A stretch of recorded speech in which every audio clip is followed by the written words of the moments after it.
오늘 우리에게 주신 하나님 말씀은 마가복음 1장 1절부터 5절까지 말씀입니다. 한 목소리로 읽겠습니다. 하나님의 아들 예수 그리스도의 복음의 시작이라. 선지자 이사야의 글에 보라, 내가 내 사자를 내 앞에 보내노니 그가 내 길을 준비하리라.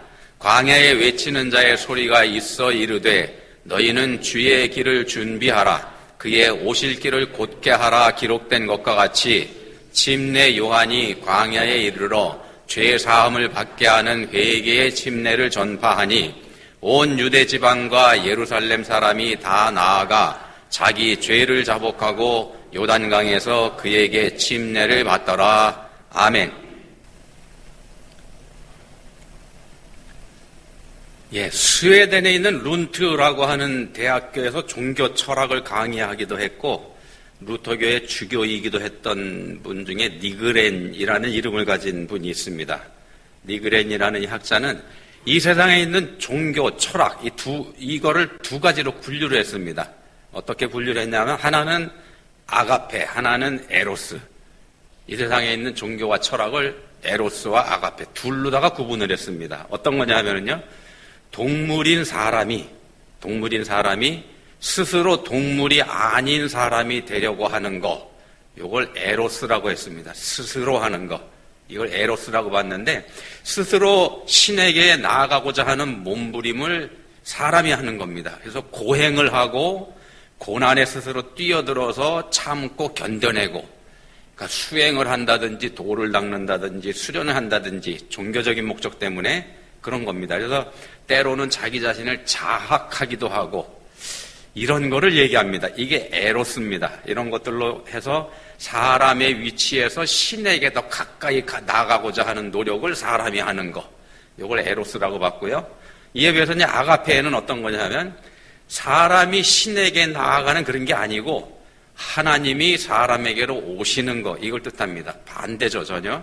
그러니까 우리에게로 오셔서 우리와 함께 하시는 거, 그러니까 임마누엘입니다. 하나님이 우리와 함께 하시다.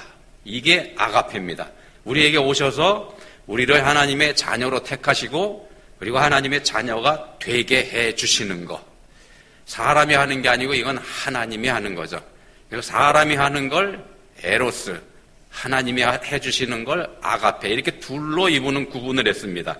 이성을 가진 인간들에게 있어서 아가페, 하나님이 해주시는 거, 이건 좀 받아들이기가 쉽지 않은 겁니다. 오히려 자기 노력을 통해서 신에게 인간이 다가간다고 하는 에로스, 요게 쉽게 이해가 갑니다.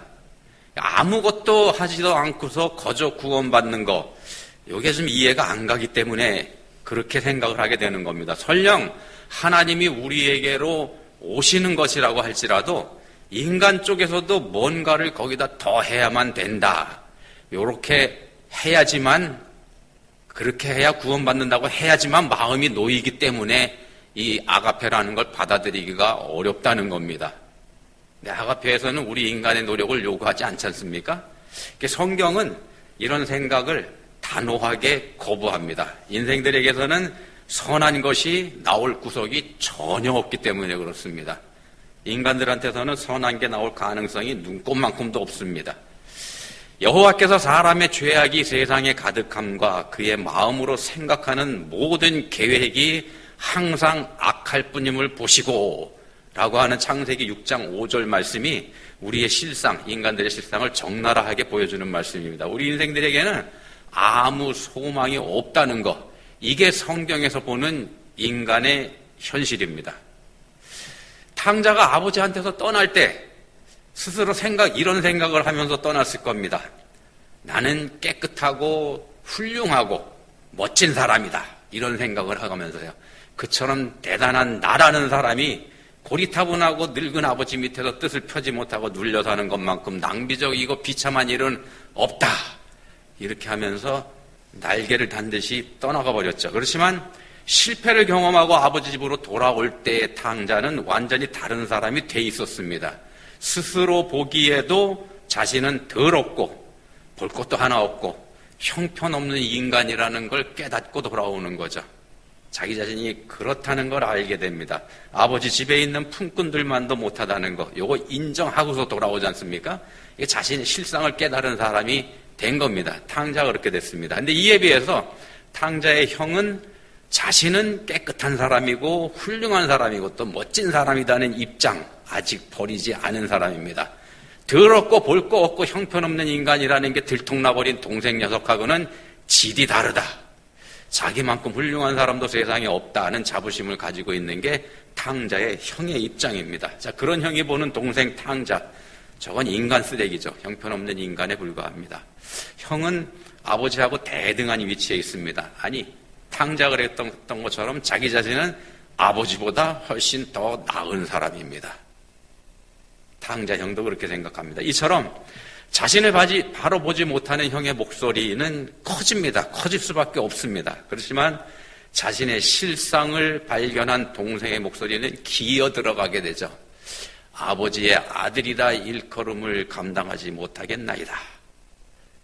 이거는요, 하나님이여 불쌍히 여기소서 나는 죄인이로소이다 라면서 소리를 지르고 가슴을 쳤던 죄인이라고 부르는 세리의 모습하고 똑같은 겁니다.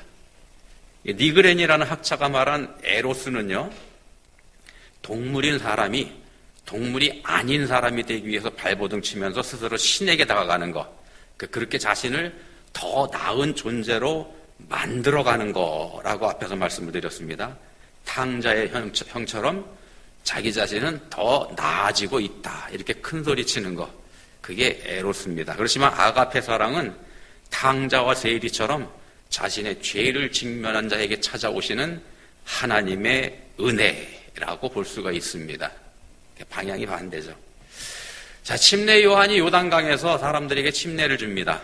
이걸 본문 4절에서는 회개의 침례 이렇게 말합니다. 회개의 침례. 5절에서는 자기 죄를 자복하고 이렇게 말씀합니다. 그래서 자신이 죄인이라는 걸 인정하는 사람들이 그 침례를 받는 대상이라는 거 우리가 알 수 있습니다. 나는 죄인입니다 라고 고백하는 사람들이 침례받습니다. 요한에게 나아가서 침례를 받는 사람들, 탕자처럼, 그리고 가슴을 치며 슬퍼했던 세리처럼 자신은 하나님 앞에 죄인이라는 걸 인정하는 사람들입니다. 큰 아들처럼 스스로 잘난 사람도 아니고요, 바리새인들처럼 스스로 의로운 사람도 아닙니다. 그런 사람들은 이 요한의 침례를 받을 필요가 없는 거죠. 사실상 요한의 이 침례는요, 그 당시에는 좀 이상한 것이었더랬습니다. 왜냐하면 이 당시 침례라고 하는 건 유대인들이 받는 게 아니었는데, 유대인들은 침례받지 않습니다. 아니었는데 이걸 유대인들한테 줬기 때문에 그렇습니다. 침례라고 하는 건, 당시 침례는 더러운 이방인이 유대교로 개종할 때 그 더러움을 씻고 거룩한 하나님의 자녀들의 공동체인 유대교의 일원이 된다는 뜻으로 깨끗하게 씻기 위한 목적으로 받았던 게 침례였기 때문에 그렇습니다.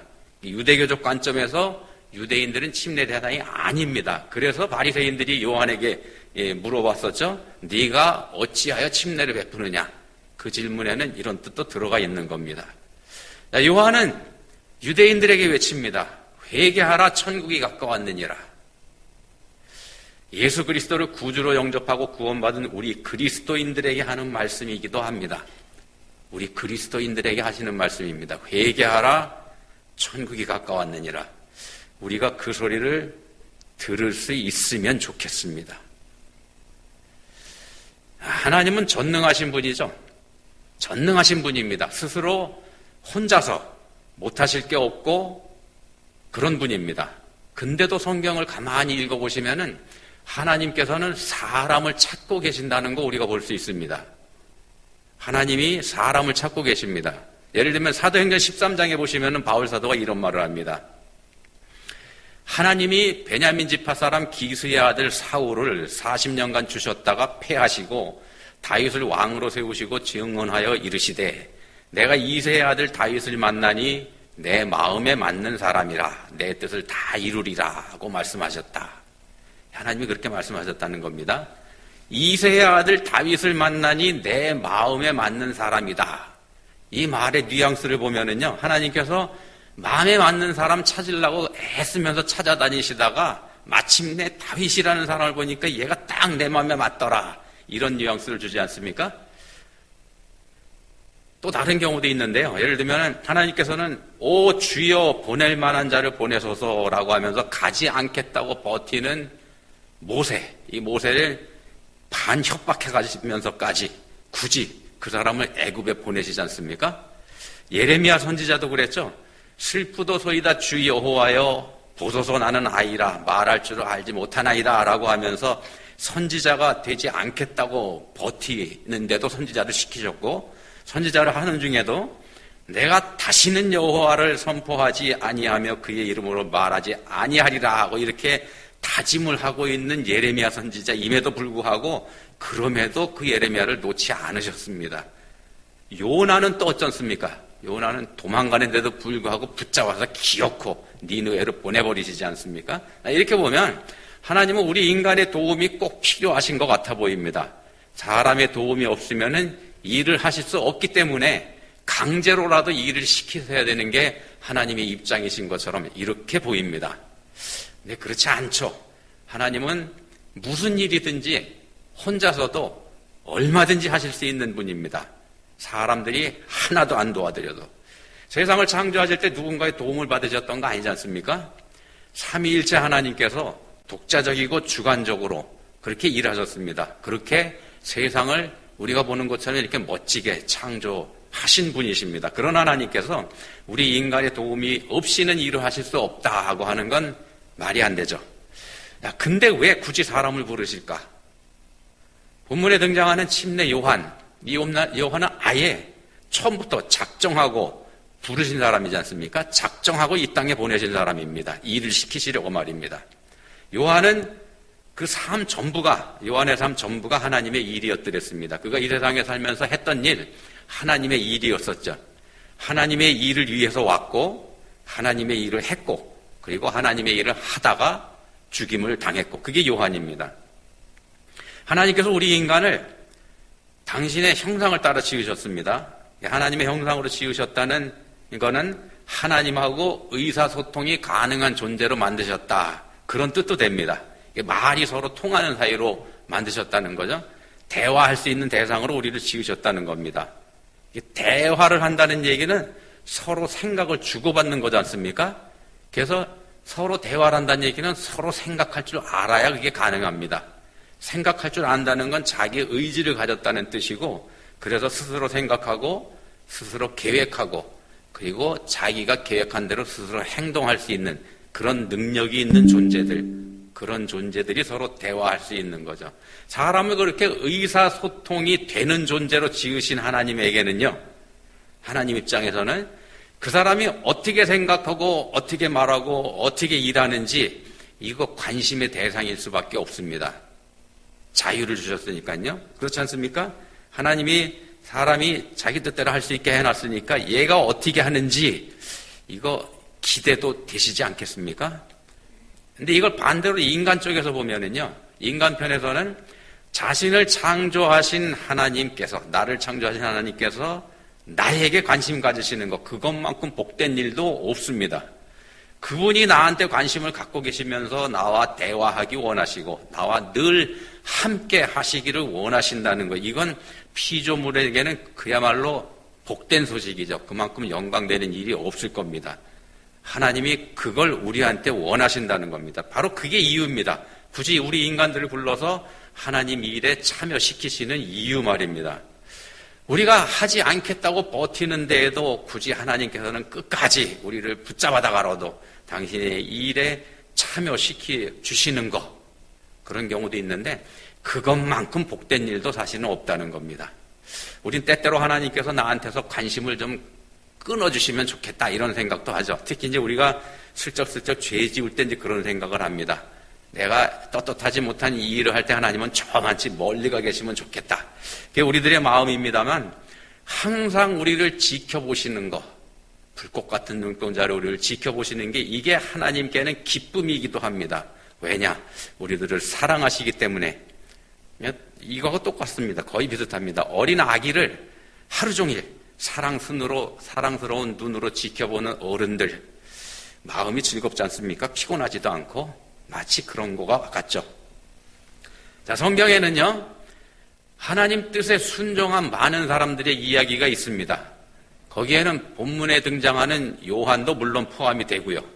모세나 예레미야 같은 위대한 신앙의 인물들도 비록 처음에는 일하기를 두려워하고 안 하려고 버티긴 했을지언정 자신의 모든 걸 바쳐서 헌신한 사람들입니다. 일을 할 때는 다 바쳤죠. 하나님께서는 그런 사람들을 기쁘게 동역자로 삼아 주셨고요. 우리를 불러서 하나님의 일을 하게 해주시는 게 바로 은혜입니다. 하나님의 은혜입니다. 은혜라고 하는 건 아무한테나 주어지는 게 아니죠. 하나님께서 정하신 사람한테 주는 겁니다. 그리스도인으로 부름받은 것 자체가 이미 큰 복입니다만 일꾼으로 세워주시는 은혜가 또 큰 겁니다. 부르실 때 믿음으로 응답하고 순종하는 것, 그게 우리 피조물 된 인간의 도리일 것입니다. 근데 그렇지만 우리가 잘 하지 못하는 게 바로 그거죠.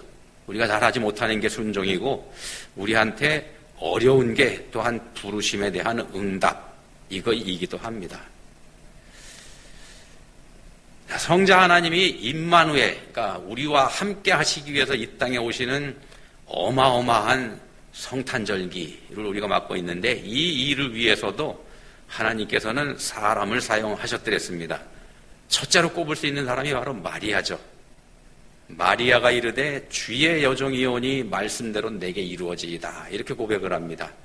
아직 남자를 알지 못하는 마리아에게 이건 청천벽력 같은 말이었더랬습니다. 네가 임신할 것이다 하는 천사의 말입니다. 그렇지만 마리아는 그걸 믿음으로 받아들이죠. 말씀대로 내게 이루어지이다, 이렇게 순종합니다.